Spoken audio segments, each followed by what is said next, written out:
మీకు కొన్ని చిత్రాలు చూపిస్తాను, మీరు అవేంటో చెప్పాలి. ఫస్ట్ ఇక్కడ చూడండి, ఇది ఏంటమ్మా?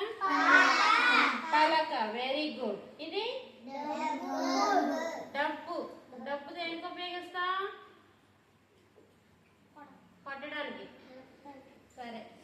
ఇది వంకాయ. వంకాయ అంటే మీకు ఇష్టమేనా? తింటారా వంకాయ కర్రీ? వంకాయని కూర వండుకొని తింటారా, లేకపోతే పచ్చిగానే తినేస్తారా? కూర వండుకొని తింటారు. ఇది పనస. పనస పనులు తింటారా మీరు? బాగుంటాయి కదా తీపిగా. నెక్స్ట్ ఇది డబ్బా. నూనె డబ్బా కదా, నూనె డబ్బా ఇలా ఉంటది. నెక్స్ట్ ఇది వల. వల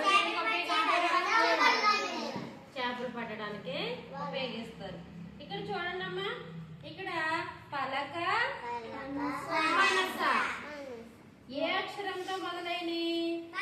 ప. దీని పేరేంటి? ప అక్షరంతో మొదలైనవి. ఏంటివి? పలక. Very good. నెక్స్ట్ డప్పు, డబ్బా. ఈ రెండు పదాలు కూడా ఏ అక్షరంతో మొదలైనవి? డ అక్షరంతో మొదలైనవి. ఇది డ, ఇది కూడా. ఇక్కడ చూడండి, వంకాయ, వల. ఈ రెండు పదాలు దేంతో మొదలైనవి? వా. ఇక్కడ చూడండి, ఈ మొదటి అక్షరాలని చూద్దామే. ఇక్కడ చూడండి, ప, ద, వా.